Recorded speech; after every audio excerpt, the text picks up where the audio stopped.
Selamat sore saudara-saudara, Shalom. Ya, senang sekali berada bersama dengan saudara pada sore hari ini, memberikan pelayanan firman dan kita belajar bersama dari firman Tuhan ini. Namun sebelum membawakan firman Tuhan ini, saya ingin menyampaikan bahwa pelayanan saya pada sore ini merupakan bagian dari program Sinode Gereja Kristus Yesus untuk melakukan pertukaran mimbar antara gembala-gembala yang melayani di Gereja Kristus Yesus ini untuk melayani di berbagai gereja, di berbagai GKY yang ada, terutama yang ada di Jabodetabek ini. Saudara, bersyukur sekali kita sebagai satu sinode bisa melayani bersama-sama dan bergereja dalam pertumbuhan yang Tuhan percayakan kepada kita untuk kita alami melalui naungan Gereja Kristus Yesus. Kita juga harus bersatu, merasa bahwa GKY yang satu dengan GKY yang lain itu adalah saudara. Meskipun kita tidak berada di gedung yang sama untuk beribadah, tetapi antara GKY itu harus memiliki rasa persaudaraan yang kuat. Sama halnya dengan pelayanan yang ada di yayasan-yayasan GKY, termasuk diantaranya adalah STTAA, tempat saya melayani seminari yang Tuhan percayakan untuk dikembangkan oleh sinode ini. Saudara doakan juga supaya melalui Yayasan Amanat Agung Indonesia, Sekolah Tinggi Teologi Amanat Agung Indonesia, pelayanan ini sungguh dapat menghasilkan terus hamba-hamba Tuhan yang sangat baik. Juga untuk yayasan yang lain seperti YHB, Yayasan Hidup Baru, kemudian juga Gloriamus, ada juga EPK, Sekolah Kristen Yobel. Banyak sekali yang Tuhan percayakan dalam pelayanan GKY ini, dan saudara terus doakan supaya pelayanan-pelayanan ini sungguh menghasilkan kebaikan bagi seluruh jemaat GKY dan tentunya juga bagi seluruh masyarakat Indonesia. Doakan terus agar GKY menjadi gereja yang dipakai oleh Tuhan untuk memberkati bangsa ini. Saudara, hari ini kita akan bersama belajar firman Tuhan dengan tema The Offense of Jesus, serangan atau penolakan terhadap Yesus Kristus, yang terambil dari Markus pasal yang kedua ayat 1 sampai Markus pasal yang ketiga ayat yang ke-6. Cukup panjang nanti pembacaan, tapi saya tidak akan membaca semuanya, hanya membaca perikop yang pertama di pasal 2 ayat 1 sampai ayat 12, lalu kemudian kita sambung pasal 3 ayat 1 sampai ayat yang ke-6. Namun sebelumnya mari kita tundukkan kepala di hadapan Tuhan, mohon Roh Kudus bekerja di dalam hati kita, membuat kita memahami firman Tuhan ini. Terima kasih Tuhan untuk waktu yang baik di mana kami dapat datang ke rumah Tuhan, menikmati kehadiran Tuhan melalui ibadah yang kami lakukan bersama. Merasakan Tuhan juga masuk dan tinggal di dalam hati kami, menghibur kami, menguatkan kami, mencerahkan pikiran kami, dan mendamaikan hati kami. Sehingga kami memiliki kekuatan untuk terus melangkah dalam kehidupan yang hari demi hari kami lalui dengan sangat tidak mudah ini. Tetapi kami dapat terus merasakan bahwa kekuatan dari Tuhan itulah yang membuat kami dapat bertahan dan terus maju dalam kehidupan kami ini. Dan kami akan terus belajar untuk menjadi setia anak Tuhan yang mengasihi Tuhan, anak Tuhan yang selalu menantikan kedatangan Tuhan yang kedua kali bagi kami, supaya kami dapat bersama-sama dengan Tuhan satu saat nanti, muka dengan muka, dan tinggal bersama dengan Tuhan dalam kekekalan. Tuhan, kami berdoa biarlah firman Tuhan ini yang disampaikan oleh hamba-Mu, maka kami berdoa supaya Tuhan mengurapi dia dan memberikan hikmat kepada setiap kami untuk dapat mengerti dan memahami setiap bagian firman Tuhan yang diberitakan. Di dalam nama Tuhan Yesus Kristus kami menyerahkan waktu pemberitaan firman Tuhan ini. Amin. Kita membuka Alkitab kita tadi dari Markus pasal yang kedua. Saya akan membacakan bagi saudara di perikop yang pertama. Ini ada beberapa perikop ya, ada 5-6 perikop. Satu tentang orang lumpuh yang disembuhkan, lalu tentang Lewi pemungut cukai mengikut Yesus, lalu kemudian ada hal berpuasa, ada murid-murid memetik gandum pada hari Sabat, dan Yesus menyembuhkan orang pada hari Sabat. Ini kisah yang dirangkai oleh Markus dengan begitu kuat untuk memberikan pengajaran yang sangat hebat kepada kita pada sore hari ini. Saya akan bacakan mulai pasal yang kedua ayat 1 sampai ayat 12, demikian bunyi firman Tuhan. Kemudian sesudah lewat beberapa hari, waktu Yesus datang lagi ke Kapernaum, tersiarlah kabar bahwa ia ada di rumah. Maka datanglah orang-orang berkerumun sehingga tidak ada lagi tempat, bahkan di muka pintu pun tidak. Sementara ia memberitakan firman kepada mereka, ada orang-orang datang membawa kepadanya seorang lumpuh digotong oleh 4 orang. Tetapi mereka tidak dapat membawanya kepadanya karena orang banyak itu. Lalu mereka membuka atap yang di atasnya, sesudah terbuka mereka menurunkan tilam tempat orang lumpuh itu terbaring. Ketika Yesus melihat iman mereka, berkatalah ia kepada orang lumpuh itu, "Hai anakku, dosamu sudah diampuni."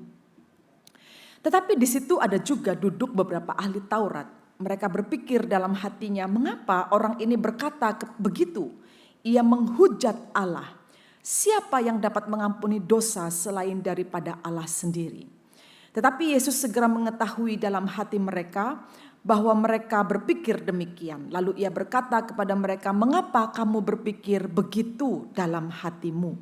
Manakah lebih mudah mengatakan kepada orang lumpuh ini, dosamu sudah diampuni, atau mengatakan, bangunlah, angkatlah tilammu dan berjalan?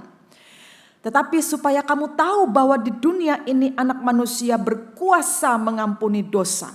Berkatalah ia kepada orang lumpuh itu, kepadamu kukatakan, bangunlah, angkatlah tempat tidurmu dan pulanglah ke rumahmu." Dan orang itu pun bangun, segera mengangkat tempat tidurnya dan pergi keluar di hadapan orang-orang itu. Sehingga mereka semua takjub lalu memuliakan Allah, katanya, yang begini belum pernah kita lihat. Kita lompat ke pasal 3 ayat 1 sampai ayat yang ke-6. Kemudian Yesus masuk lagi ke rumah ibadat. Di situ ada seorang yang mati sebelah tangannya. Mereka mengamat-amati Yesus kalau ia menyembuhkan orang itu pada hari Sabat supaya mereka dapat mempersalahkan dia. Kata Yesus kepada orang yang mati sebelah tangannya itu, "Mari, berdirilah di tengah." Kemudian katanya kepada mereka, "Manakah yang diperbolehkan pada hari Sabat? Berbuat baik atau berbuat jahat? Menyelamatkan nyawa orang atau membunuh orang?" Tetapi mereka itu diam saja. Ia berduka cita karena kedegilan hati mereka, dan dengan marah ia memandang sekelilingnya kepada mereka. Lalu ia berkata kepada orang itu, "Ulurkanlah tanganmu."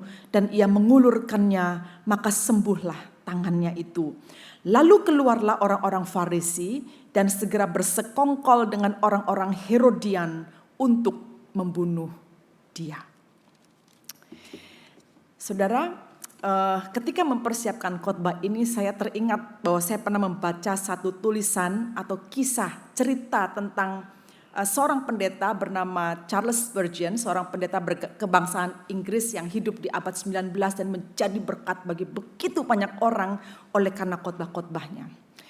Satu kali diceritakan bahwa pada tanggal 9 Juni tahun 1872, itu artinya sudah 150 tahun yang lalu dari tahun yang sekarang, saudara-saudara, dia menyampaikan sebuah khotbah dari teks yang menurut dia, teks Alkitab yang menurut dia sendiri itu merasa bergumul sekali gitu, dan rasanya tidak ingin mengkhotbahkannya karena saking bobroknya kondisi manusia termasuk dirinya sendiri di hadapan Allah ketika membacakan teks itu, apalagi untuk mengkhotbahkannya.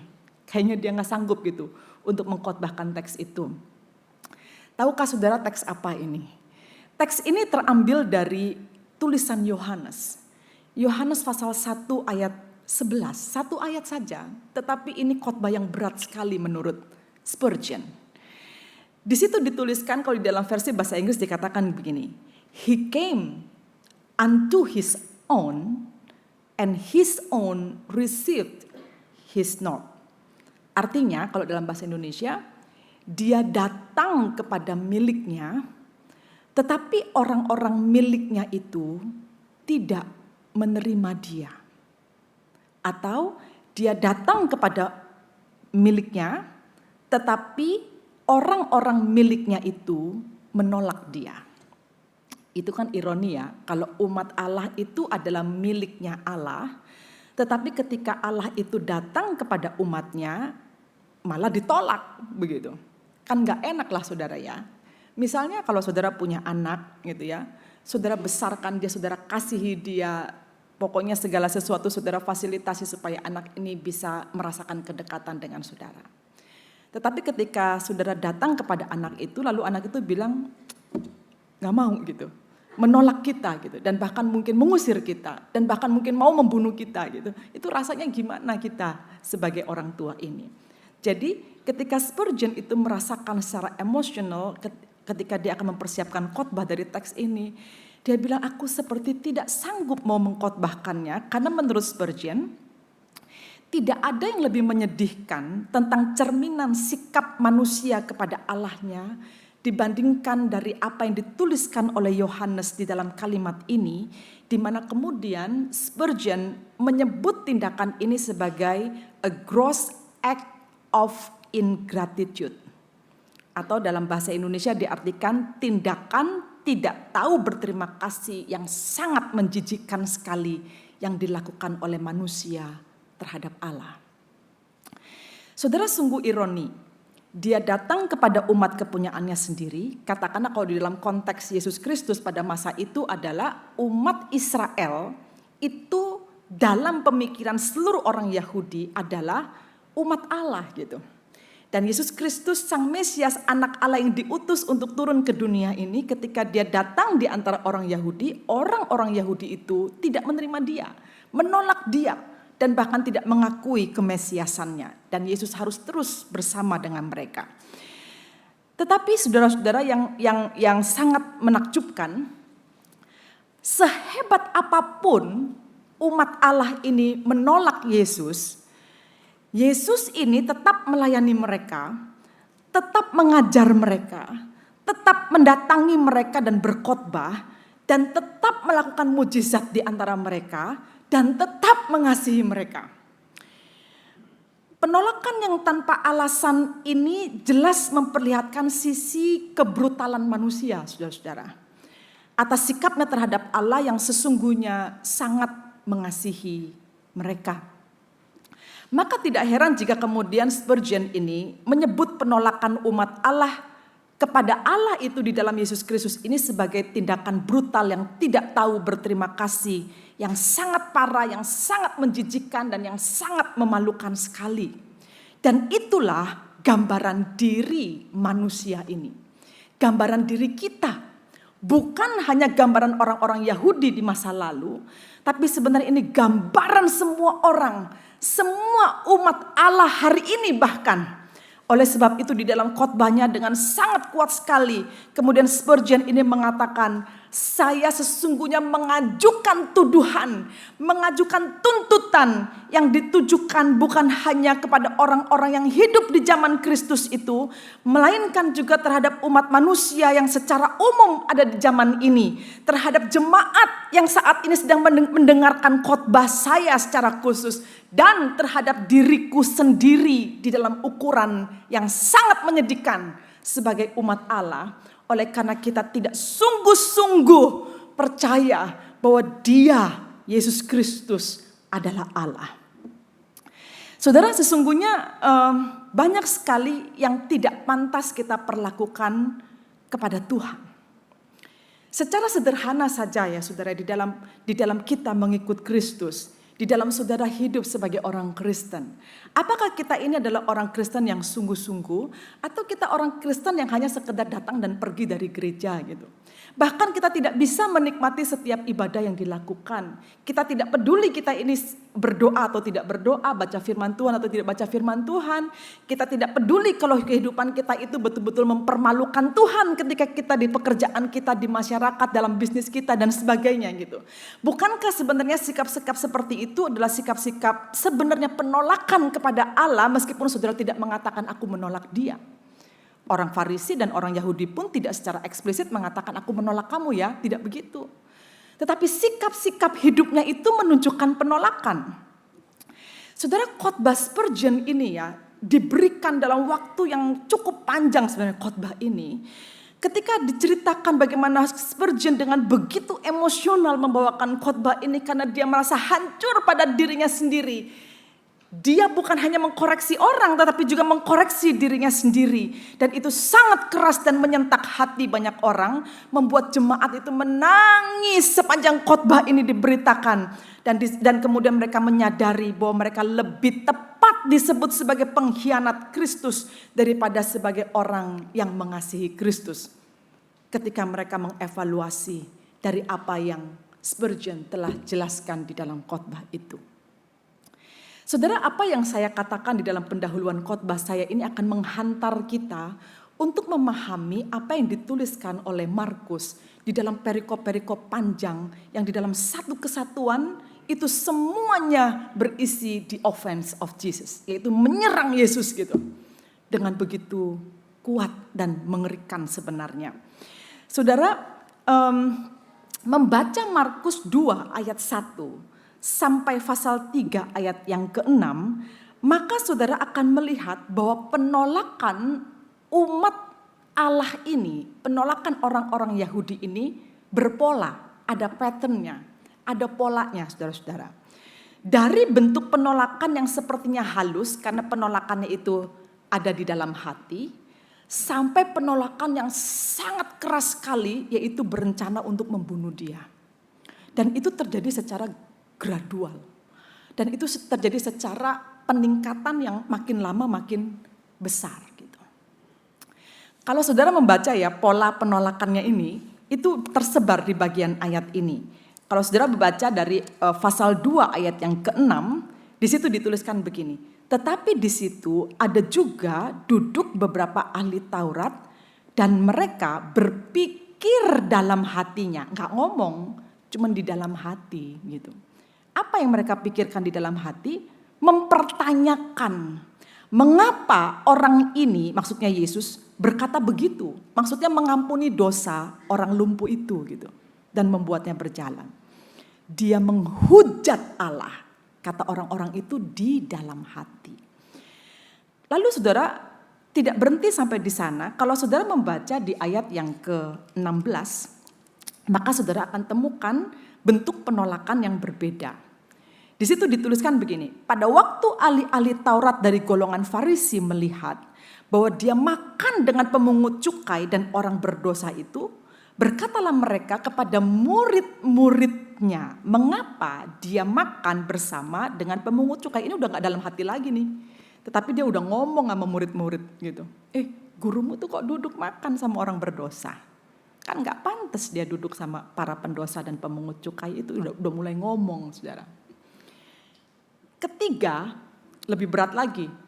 Karena mereka langsung straight to the point, ngomong langsung sama Yesus. Karena mungkin mereka berpikir ngomong sama murid-murid gak terlalu mempan. Jadi, kalau saudara membaca di ayat ke-18, dari pasal yang kedua ini, mulailah satu pernyataan dikatakan demikian. Tentang hal berpuasa itu ya.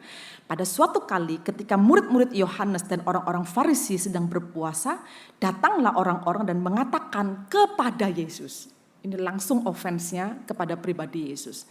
Mengatakan mengapa murid-murid Yohanes dan murid-murid orang Farisi berpuasa, tetapi murid-muridmu tidak.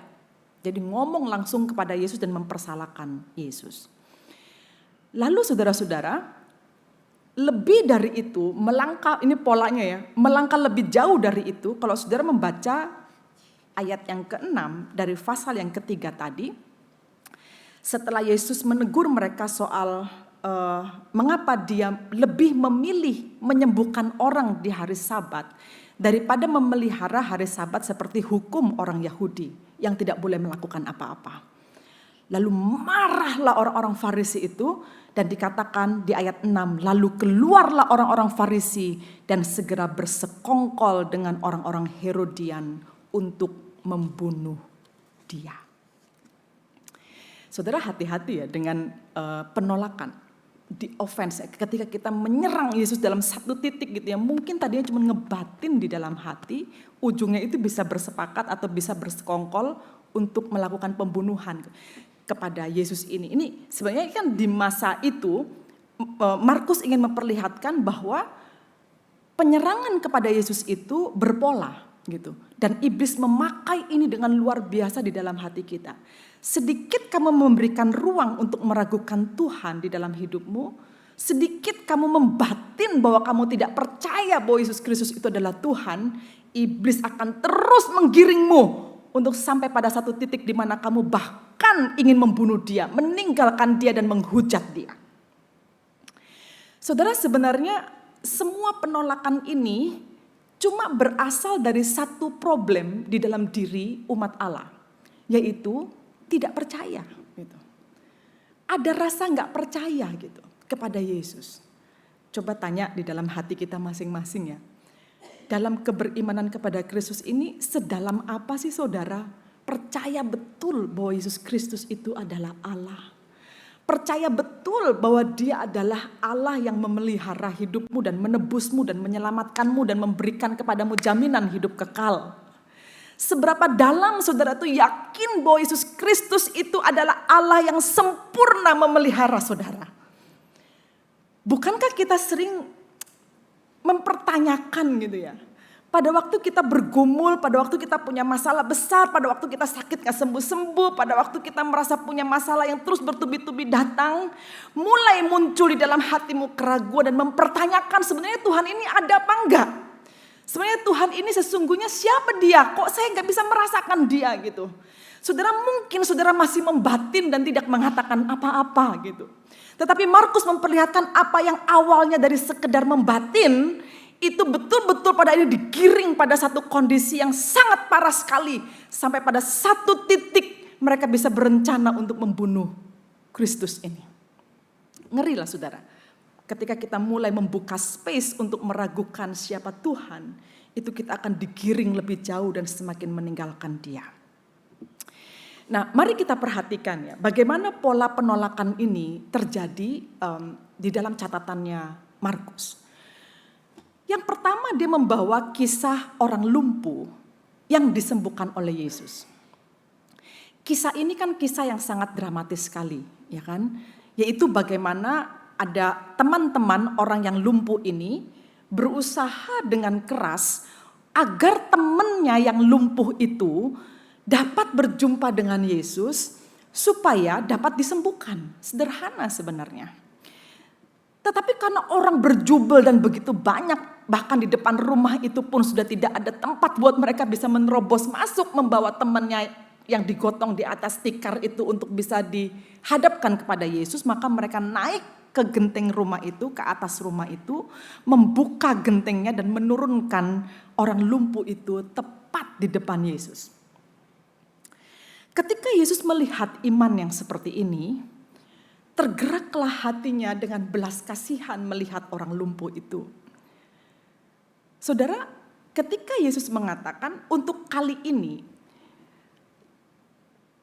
apa yang Yesus katakan itu bukan mengatakan gini, aku menyembuhkan engkau, bangkitlah dan berjalanlah, enggak begitu. Tetapi Yesus berkata kepada orang lumpuh ini, hai anakku, dosamu sudah diampuni. Saudara, rupanya perkataan Yesus yang mengampuni dosa itu sangat tidak bisa diterima oleh ahli Taurat dan orang-orang Farisi yang pada saat itu sedang ikut duduk mendengarkan Yesus yang mengajar di rumah itu. Perkataan Yesus yang mengampuni dosa orang lumpuh itu menjadi sangat kontroversial dan menggelisahkan hati orang-orang Farisi itu. Bagi orang Yahudi, saudara-saudara, penyakit dan dosa itu sangat berhubungan. Jadi kalau orang itu sakit pasti karena dosa. Itu udah rumusnya orang Yahudi. Nah, di dalam Talmud itu adalah kitab penjelasan Taurat. Jadi kitab tradisinya orang-orang Yahudi.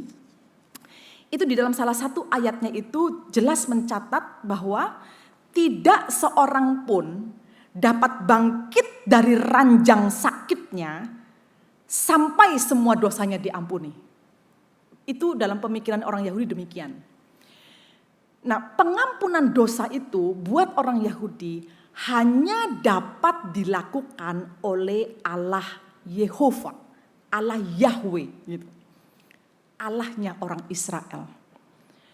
Nah, ketika Yesus yang melakukan itu, mereka gak bisa terima. Emang kamu siapa? Kamu kan sekedar anak tukang kayu. Memang mereka tidak pernah mengakui Yesus itu adalah Allah dan Yesus itu adalah Mesias.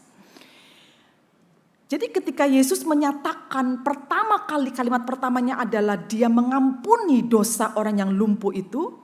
Karena sebenarnya yang ingin dikonfrontir oleh Yesus itu adalah pikiran orang-orang Yahudi yang Yesus tahu apa yang ada di dalam hati mereka. Jadi mendengar apa yang Yesus katakan ini, orang Yahudi berpikir dalam hatinya bahwa Yesus ini sedang menghujat Allah. Karena yang bisa mengampuni dosa kan hanya Allah. Kok Yesus ini berani-beraninya mengatakan dia mengampuni dosa orang yang lumpuh itu. Dengan kata lain jelas bahwa orang-orang Yahudi itu tidak mengakui Yesus dan tidak menolak dan mereka menolak kealahan Yesus Kristus. Nah, apalagi ketika melihat orang lumpuh itu ternyata berjalan, saudara-saudara. Di mata orang Yahudi, apa yang dilakukan oleh Yesus itu bukan mujizat, tetapi hujat. Ngeri ya saudara ya, ketika hati sudah tidak lagi benar gitu melihat siapa Yesus, maka apapun yang dilakukan Yesus tetap dianggap salah di mata mereka gitu. Yesus melakukan mujizat, tetapi bagi orang Yahudi Yesus melakukan hujat kepada Allah. Nah, itulah sebabnya kemudian Yesus mengatakan kepada orang-orang Farisi dan ahli Taurat ini, anak manusia itu berkuasa mengampuni dosa. Dia sedang bicara tentang dirinya sendiri. Anak manusia itu berkuasa mengampuni dosa. Tambah bencilah mereka. Tambah tidak senanglah mereka. Sebenarnya sangat ironi. Ironinya apa? Seharusnya kan kalau melihat orang sakit sembuh, apalagi mendengar bahwa dosanya diampuni, kan orang harusnya bersuka cita ya. Tetapi ini tidak gitu. Mereka malah gak suka, mereka malah benci, dan mereka malah berpikir bahwa Yesus itu menghujat Allah. Itu adalah penolakan nampaknya halus karena ada di dalam hati. Tetapi Yesus tahu bahwa itulah pangkal pertama penghujatan, penolakan mereka kepada Allah yang semakin besar. Karena berikutnya pada kisah yang diangkat oleh Markus di perikop berikutnya itu adalah Yesus duduk makan bersama orang berdosa. Itu berangkat dari kisah seorang pemungut cukai bernama Lewi yang Tuhan Yesus panggil untuk menjadi muridnya. Yesus memanggil Lewi ini pemungut cukai untuk jadi muridnya, dan kemudian Yesus mengganti nama Lewi ini menjadi Matius. Nah, dia yang menuliskan Injil yang pertama, Injil Matius itu. Nah, ini ada Lewi di sini, tapi Lewi bukan pemungut cukai yang di sini ya. Lewi ini saudara, Lewi ini adalah seorang yang dibenci oleh teman-teman sebangsanya. Oleh karena sebagai pemungut cukai, bagi orang Yahudi, Lewi ini adalah traitor, adalah pengkhianat bangsa. Karena seorang pemungut cukai itu seperti menjadi budaknya pemerintah Romawi untuk memeras orang-orang sebangsanya sendiri. Jadi memang pemerintah Romawi ini mengambil beberapa orang Yahudi untuk menagih pajak yang sangat besar, yang sangat memberatkan orang-orang Yahudi sebagai jajahan. Makanya mereka benci banget gitu sama para pemungut cukai ini. Tetapi yang Yesus lakukan adalah justru memanggil pemungut cukai ini, dan bukan hanya dengan Lewi, tetapi dia bahkan masuk ke rumah dan duduk makan bersama pemungut-pemungut cukai yang lain. Dia duduk makan bersama para pendosa yang lain gitu. Nah, di dalam tulisan Markus, istilah pendosa yang dikatakan oleh orang-orang Farisi dan ahli Taurat itu bukan sekedar menunjuk kepada orang-orang yang punya moral dan mental bejat seperti pencuri, pezina, pembunuh gitu. Bukan hanya itu. Tetapi juga bagi mereka yang tidak bisa mencapai standar kesucian orang Farisi itu disebut pendosa. Makanya orang-orang pemungut cukai ini buat orang Farisi, mereka itu pendosa gitu, pendosa. Nah, kondisi mereka yang sedemikian rupa itulah yang membuat orang-orang pemungut cukai ini disebut sebagai religiously unclean atau najis di dalam hukum agama. Orang seperti ini tuh nggak boleh didekati. Jadi ada beberapa kategori dalam lapisan masyarakat itu yang disebut oleh orang-orang Farisi ini sebagai religiously unclean atau najis dalam pandangan agama. biasanya orang-orang ini adalah orang-orang yang disebut dengan outcast people atau orang-orang yang terpinggirkan. Misalnya orang-orang yang sakit seperti yang lumpuh tadi itu, perempuan yang sakit pendarahan gitu kan ya, itu orang najis tuh. Perempuan yang berzina itu najis. Orang yang sakit kulit yang menajiskan atau sakit kusta itu najis gitu. Nelayan itu pun bagian dari orang-orang najis sebenarnya. Jadi di dalam pikiran orang-orang Farisi, kalau Yesus itu adalah orang yang benar, orang yang kudus, maka dia seharusnya tidak boleh duduk bersama dengan orang berdosa. Karena duduknya dia dengan orang berdosa itu, maka dia akan menjadi dosa. Karena najis itu menular. Jadi kalau orang yang benar bersentuhan dengan orang yang najis, maka dia akan menjadi najis gitu.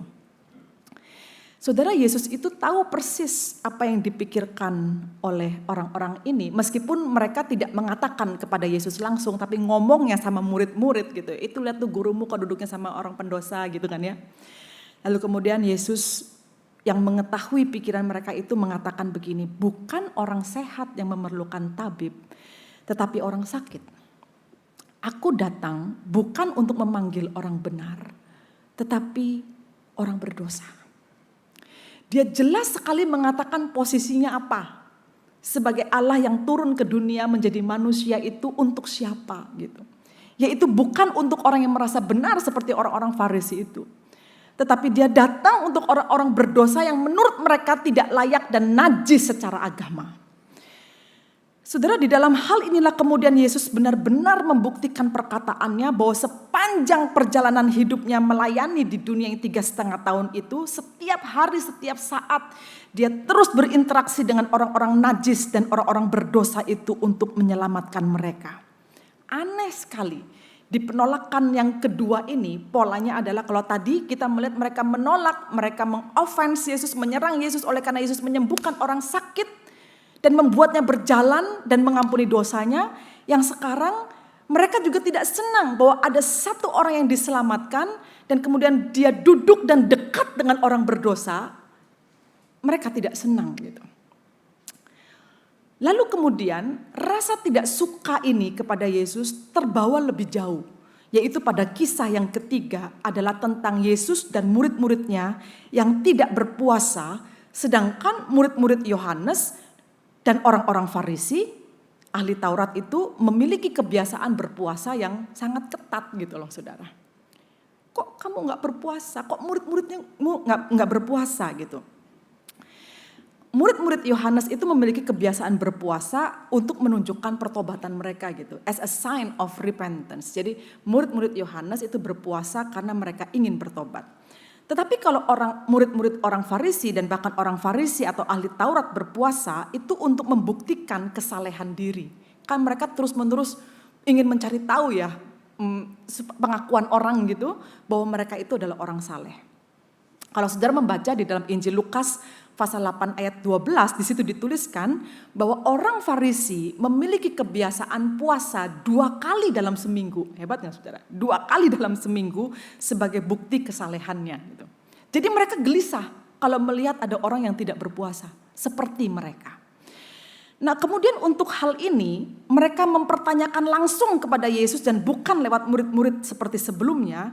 Dan kemudian ketika Yesus menjawab mereka, Yesus memakai 2 ilustrasi menjawabnya. Ilustrasi yang pertama adalah tentang pernikahan. Dan ilustrasi yang kedua itu adalah tentang pekerjaan rumah tangga. Yang pertama tentang pernikahan. Cara Yesus menjawab mereka ya, keberatan mereka terhadap orang-orang murid-murid Yesus yang tidak berpuasa itu. Dia katakan bahwa pernikahan itu kan sebuah acara yang sangat penting. Dirayakan khususnya di desa-desa wilayah Palestina pada waktu itu sedikitnya perayaan pernikahan itu sampai 7 hari lah saudara-saudara. Saking pentingnya peristiwa ini bahkan seorang yang disebut ahli kitab suci yaitu ahli Taurat pun bisa meninggalkan studi kitab sucinya itu atau studi Tauratnya itu demi menghadiri sebuah pesta pernikahan. Saking pesta pernikahan itu penting. Jadi justru di dalam konsep pernikahan, berpuasa itu sangat tabu dan merupakan tindakan menghina mempelainya atau mempelai laki-laki yang menyelenggarakan pesta itu. Tidak boleh ada yang berpuasa, karena pada saat itu adalah semua orang melakukan celebration. Selama mempelai itu ada, tidak dilakukan puasa. Karena nanti akan datang waktunya berpuasa setelah pesta perayaan itu selesai dan mereka bisa melakukan kebiasaan berpuasa itu lagi. Saudara, orang-orang Yahudi tidak pernah mengakui Yesus itu mempelai laki-laki dan umat adalah mempelai perempuan, gitu kan? Oleh sebab itu Yesus ingin mengatakan, aku ini mempelai laki-laki yang datang untuk menghampiri mempelai perempuanku. Maka sesungguhnya kedatangan Yesus ke dunia ini merupakan sebuah atau perjamuan pernikahan yang bagi Yesus selama dia ada bersama dengan murid-murid itu, mereka akan bersama dengan Yesus sebagai mempelai laki-laki. Itulah sebabnya Yesus tidak memberlakukan puasa dalam waktu yang sangat ketat seperti yang dilakukan oleh murid-murid Yohanes ataukah murid-murid orang Farisi, bukan untuk tidak menghormati hukum itu, tetapi untuk melegitimasi dirinya sebagai mempelai laki-laki yang sedang datang ke dunia ini. Itu ilustrasi pertama jawaban. Ya mereka gak percayalah bahwa Yesus itu mempelai laki-laki. Tetapi Yesus tetap mengatakannya. Ilustrasi yang kedua ketika Yesus menjawab bagian ini adalah dalam menjawab keberatan mereka itu Yesus bicara soal pekerjaan domestik antara perempuan dan laki-laki. Perempuan itu kan biasanya akan menjahit. Jadi dia pakai kain gitu ya, kain yang susut, kain lama yang sudah susut itu nggak bisa mungkin dijahitkan, disambungkan dengan kain yang baru gitu. Atau laki-laki itu biasanya membuat anggur dan sekaligus membuat kantong anggur. Jadi mereka tahu sebenarnya apa yang dikatakan oleh Yesus ini, karena sesungguhnya tidak mungkin menggabungkan kantong yang lama, kantong anggur yang lama itu dengan kantong yang baru gitu. Nah, untuk mengatakan hal ini, Yesus ingin mengatakan bahwa memang tidak bisa menyatukan yang baru dengan yang lama. Selama pikiran mereka tidak berubah dari seluruh tradisi-tradisi yang mereka pegang itu, tidak akan mungkin ada harmonisasi dalam kebiasaan religius yang mereka utamakan selama ini, dan biasanya mereka akan selalu merasa bersalah oleh karena tidak menjalankan tradisi. Jadi keagamaannya itu hanya pada batas-batas tradisi. Tetapi yang Yesus ingin tunjukkan kepada mereka adalah kamu harus punya pikiran yang baru, hati yang baru untuk bisa merasakan betul siapa Kristus itu di dalam dirimu. Selama tidak demikian, selama kamu menjalankan kehidupanmu itu sebagai umat Allah di dalam tradisi-tradisi yang memagari seluruh hidupmu, maka kamu hanya menjalankan keagamaan dan gak akan mungkin diharmonisasikan dengan perubahan kehidupan yang Tuhan ingin nyatakan dalam kehidupan mereka. Itu sebabnya soal berpuasa aja mereka sudah offense banget gitu kepada Yesus. Karena mereka tidak mengerti bahwa apa yang dilakukan oleh Yesus Kristus ini adalah untuk menjelaskan tentang siapa dirinya ketika dia datang di tengah umatnya gitu. Dan mereka tetap menolak dia. Ironis sekali ya, kedatangan Yesus itu betul-betul, makanya saya benar juga yang dikatakan oleh Spurgeon ya. Ngeri benar sebenarnya ayat yang sederhana itu, dia datang kepada kepunyaannya tetapi orang-orang kepunyaannya itu menolak dia. Itu benar-benar gak enak sekali lah saudara.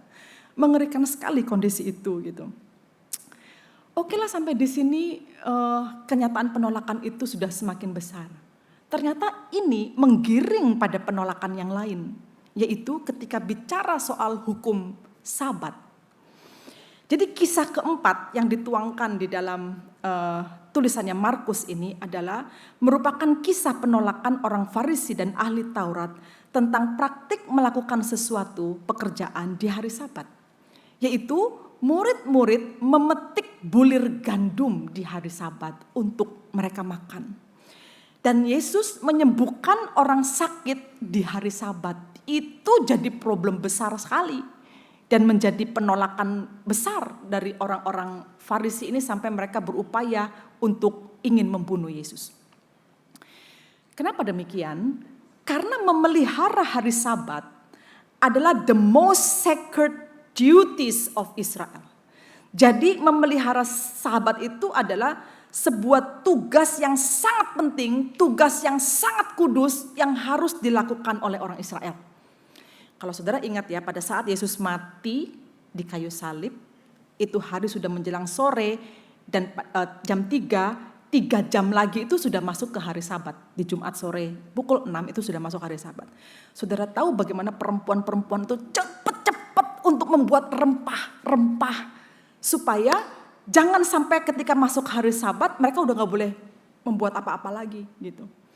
Jadi dalam waktu 3 jam itu mereka cepat-cepat membuat rempah untuk melumuri mayat Yesus itu. Tapi gak sempat kan, karena sudah tiba hari Sabat. Maka mereka simpan rempah itu sampai di hari kebangkitan Yesus yang mereka pikir mereka akan menjumpai mayat Yesus dan akan merempah-rempahinya. Tapi Yesus sudah tidak ada, Yesus sudah bangkit. Itu saja untuk menunjukkan bahwa apapun yang kamu lakukan meskipun demi orang yang kamu kasihi gak boleh kalau hari Sabat. Jadi memang ngeri cara orang-orang Farisi dan orang-orang ahli Taurat ini mengajarkan umat Allah itu dalam hal hukum menghormati hari Sabat. Yang menurut Yesus itu sudah gak benar lagi gitu. Cara mereka memperlakukan Sabat. Saudara, memetik bulir gandum itu adalah sebuah tindakan yang menunjukkan itu seperti tindakan memanen gitu. Mengambil bulir gandum itu seperti tindakan memanen. Memanen pun itu adalah satu dari 39 aktivitas yang dilarang untuk dilakukan hari Sabat. Jadi mau mereka kelaparan kayak apapun harus tahan sampai Sabat berlalu gitu. Sama halnya ketika Yesus menyembuhkan orang sakit, gak boleh. Menyembuhkan atau melakukan apapun tidak boleh. Itu di dalam hukum mereka, dalam aktivitas yang dilarang itu tidak boleh dilakukan, tetapi Yesus melakukan. Nah kemudian bagian ini dikonfrontir oleh Yesus gitu. Mana yang lebih penting? Human need and human good, for human good gitu ya. Kebutuhan manusia untuk kebaikannya itu lebih penting atau hukum-hukum yang mengikat mereka di dalam tradisi itu yang lebih penting. Saudara, Yesus tidak bermaksud mengesampingkan pentingnya hukum. Namun jika ada kepentingan yang lebih tinggi dari hukum itu, yang bersifat membebaskan dan menyelamatkan manusia, bukankah itu lebih penting dari hukum itu?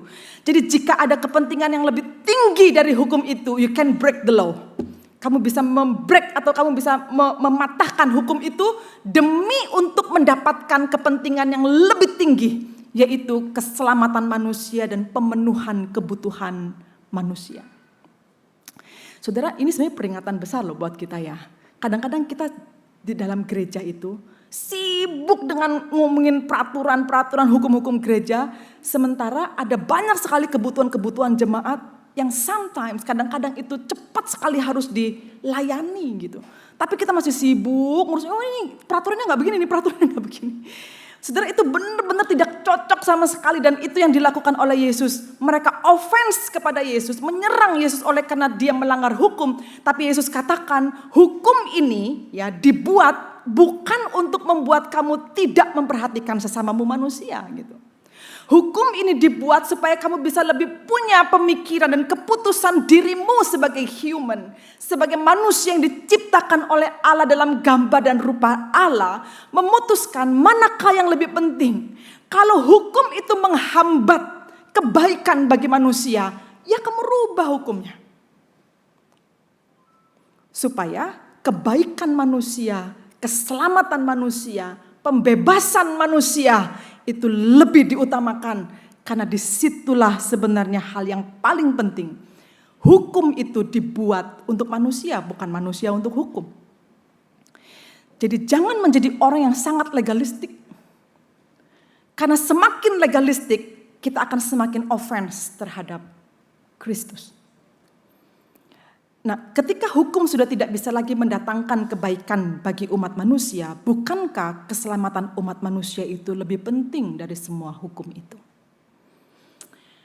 Maka kemudian ketika Yesus memperbaharui hukum itu di dalam perjanjian baru, dia menyebutkan satu, kasihi Tuhan Allahmu dengan segenap hatimu, dengan segenap jiwamu, dengan segenap akal budimu. Itulah hukum yang utama dan terutama. 2, kasihilah sesamamu manusia seperti kau mengasihi dirimu sendiri. Karena disitulah terletak dan tergantung seluruh hukum Taurat dan kitab para nabi. Dua itu. Dia bukan menggantikan hukum Taurat sebenarnya, tapi orang sudah gak karu-karuan dalam menginterpretasi hukum Taurat. Maka dia memperbaharui Taurat itu dengan mengatakan dua hukum utama ini, mengasihi Tuhan dan mengasihi sesama. Saudara melihat ajaran yang begitu agung seperti ini, ya, orang tidak suka. Aneh kan ya saudara ya, harusnya kan orang senang ya kalau Tuhan membebaskan mereka gitu. Nah, sampai pada akhirnya Yesus itu memakai sebuah ilustrasi yang terjadi di antara orang Yahudi di masa lalu. Yang dia tahu, ahli Taurat dan orang Farisi itu pasti tahu cerita ini. Karena itu cerita tentang Daud, bapak leluhur mereka. Jadi satu kali ketika Daud dalam pelarian, diuber-uber orang untuk dibunuh oleh musuh-musuhnya itu ya. Dia dengan pengikut-pengikutnya. Satu kali Daud sudah gak kuat lagi lari. Gak kuat lagi untuk pergi kemana gitu. Lalu dia datangi Imam Abiatar di dalam rumah Allah itu. Dan dia bilang, beri aku makan. Lalu kemudian Imam Abiatar itu membawa dia untuk memakan roti sajian. Saudara, memakan roti sajian itu tidak diizinkan secara hukum. Oleh karena roti sajian itu hanya boleh dimakan oleh para imam. Gak boleh dimakan oleh yang bukan imam meskipun dia raja. Gitu kan, tidak boleh. Tetapi Abiatar memberikan dan Daud memakan roti sajian itu. Hukumnya tidak boleh. Tetapi dalam keadaan yang begitu lapar, begitu susah, begitu kekurangan, begitu tanpa tenaga. Bukankah memberikan yang baik kepada manusia ini akan jauh melampaui hukum yang memang ada dipegang oleh mereka saat itu. Maka Abiatar mengizinkan Daud memakan roti sajian itu. Itu Yesus katakan pada waktu dia mengkonfrontir pikiran jahat dari orang-orang Farisi dan ahli Taurat yang tidak suka ketika kebebasan, keselamatan, kesembuhan, pengampunan dosa diberikan kepada orang-orang yang dikasihi oleh Allah ini. Saudara, kadang menyedihkan sekali. Yang menghalangi pekerjaan Tuhan itu bukan orang di luar umat Allah, tapi justru umat Allah sendiri yang menghalangi pekerjaan Tuhan. Itu yang sebenarnya menyedihkan. Itu yang membuat Spurgeon ini tidak kuat ketika mengkhotbahkannya. Karena dia merasakan begitu bobroknya umat Allah ini. Sampai dia katakan ini adalah act of the gross ingratitude, katanya gitu. Ini adalah rasa tidak tahu berterima kasih yang sangat besar, yang sangat menjijikkan, yang sangat memalukan sekali dari orang-orang yang sebenarnya disebut umat Allah dan sangat dikasihi oleh Allah. Saudara, kita itu menjadi jahat sebenarnya bukan sekedar karena lingkungan kita. Tetapi kita menjadi jahat karena hati kita itu memang tidak bisa mengakui Allah kita di dalam Yesus Kristus berdaulat atas kehidupan kita. Maka selalu ada ruang di dalam diri kita yang meragukan Dia. Nah, saudara, hati-hati ketika rasa tidak percaya yang penuh ini ya kepada Kristus, di situ akan menggiringmu terus jauh dari Tuhan sampai ujung-ujungnya murtad lah karena merasa nggak berguna juga jadi orang Kristen gitu. Tidak mendalam gitu imannya kepada Tuhan. Saudara cuma datang pergi ke gereja, yang penting udah ke gereja. Rasanya kalau udah duduk di gereja ya udah puas, udah menjalankan kewajiban agamanya gitu. Loh, jadi Kristen kan bukan sekedar menjalankan kewajiban agama. Jadi Kristen itu adalah hubungan antara kita dengan Tuhan yang sudah dipulihkan, sehingga ketika kita hidup di dunia ini, kita melanjutkan apa yang dikerjakan oleh Yesus Kristus dalam keberadaan kita di dunia ini, dalam hubungan kita dengan sesama umat manusia. Bukankah begitu? Saudara, inilah panggilan kita. Dan ternyata kita bisa melihat bahwa penolakan terhadap Yesus ini bisa saja terjadi di antara umat Allah. Jadi ini tulisan Markus ini adalah warning ya, peringatan yang sangat keras kepada kita umat Allah. Kadang hati kita ini begitu kerdil ketika melihat orang lain beruntung, kita tidak suka gitu. Ketika melihat orang lain rasanya lebih, seperti mendapatkan lebih banyak berkat dari Allah, kita gak suka. Ketika kita melihat orang diselamatkan, kita gak suka. Ketika melihat orang sukses, kita gak suka. Itu kan hati yang penuh dengan cruelty gitu. Itu kan hati yang jahat. Bukankah kita harusnya bisa bersukacita bersama-sama dengan orang yang sembuh ya saudara ya? Bukankah kita bisa bersukacita bersama-sama dengan orang yang sukses itu?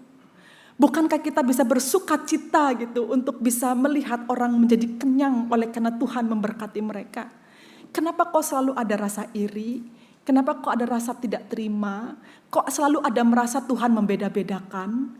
Kenapa selalu merasa ada kehidupan yang tidak diberkati oleh Tuhan? Semakin saudara merasa seperti itu dan responmu kepada Tuhan itu selalu demikian, selalu tidak puas, selalu ingratitude, tidak bisa bersyukur, tidak bisa berterima kasih dan terus mengeluh. Seperti orang Farisi ini. Satu titik tanpa berpikir panjang saudara bisa tinggalkan dia. Sama kayak orang Farisi ini. Tanpa berpikir panjang dia langsung bersekongkol sama orang-orangnya Herodes itu untuk bisa membunuh Yesus. Saudara, ini adalah hal yang penting untuk kita pahami di dalam diri kita. Yakinlah bahwa Allah di dalam Yesus Kristus itu mengasihimu dengan amat sangat. Sampai-sampai anugerah kasih yang diberikan kepada kita itu luar biasa sempurna gitu. Sampai dikatakan jika Allah di dalam Kristus itu tidak bandel dalam mengasihi kita. Jadi kasih Kristus kepada kita itu kayak bandel gitu. Kita tolak, dia tetap mengasihi kita. Kita lari meninggalkan dia, dia kejar kita. Ketika kita menyangkal dia, dia tetap mengubur kita. Ketika kita lari meninggalkan dia, dia kejar kita. Kurang apa? Kok bisa saudara menjadi orang Kristen yang tidak merasa dikasihi oleh Allah? Saudara, biarlah firman Tuhan ini mengingatkan kita betapa Tuhan itu mementingkan dirimu di atas segalanya. Jadi jangan tolak dia. Jangan offense kepada dia, jangan serang dia terus gitu. Dengan hal-hal yang sebenarnya itu merupakan kesalahanmu sendiri. Mari kita belajar jadi orang Kristen yang gratitude, yang bersyukur, yang berterima kasih. Belum cukup kita kembalikan apa yang Tuhan sudah berikan kepada kita. Even sedikit dari apa yang Tuhan sudah berikan kepada kita, kita belum membalasnya apa-apa. Jadi orang Kristen yang baik, jadi orang Kristen yang sungguh-sungguh, jadi orang Kristen yang bertumbuh, jadi orang Kristen yang terus berjalan dengan kerinduan ingin menjadi serupa dengan Kristus. Dan jangan jadi orang Kristen yang sekedar menjalankan tradisi. Enggak ada gunanya saudara-saudara, enggak akan ada gunanya. Biarlah firman Tuhan ini memberkati kita dan mengajari kita untuk kita terus meyakini, yakin betul bahwa Yesus Kristus itu adalah Allah sejati yang akan terus mengiringi perjalanan hidup kita sampai nanti kita berjumpa dengan Tuhan muka dengan muka. Amin saudara. Kita berdoa. Bersyukur untuk firman-Mu ya Tuhan yang memberikan kepada kami pengajaran yang begitu dalam. Entahkah kami sadari atau tidak kami sadari. Seringkali hidup kami ini tidak memuliakan Tuhan. Hidup kami sesungguhnya sering menolak anugerah Tuhan. Bahkan bukan hanya menolak anugerah Tuhan, tapi kami menolak Tuhan itu sendiri dengan cara meragukan Tuhan dalam kehidupan kami. Kami tidak percaya sungguh-sungguh kepadamu dengan iman kami. Ampunilah kami ya Tuhan. Kami berdoa supaya kami hidup di dalam anugerah Tuhan yang sempurna itu. Biarlah kami merasakan kesembuhan secara total dalam kehidupan keberdosaan kami. Kami merasa kasih Tuhan yang sempurna membalut kami. Kami merasa tangan Tuhan yang kuat menyelamatkan kami. Dan kami merasa Tuhan menjaga kami dalam hidup kami selama hidup kami di dunia yang fana ini. Terima kasih untuk menjadi umat Tuhan yang Tuhan kasihi. Terima kasih untuk pembebasan dan keselamatan yang Tuhan berikan dan kesembuhan yang Tuhan nyatakan kepada kami. Di dalam nama Tuhan Yesus Kristus kami berdoa, mengucap syukur atas firman yang telah Kau ajarkan kepada kami. Amin.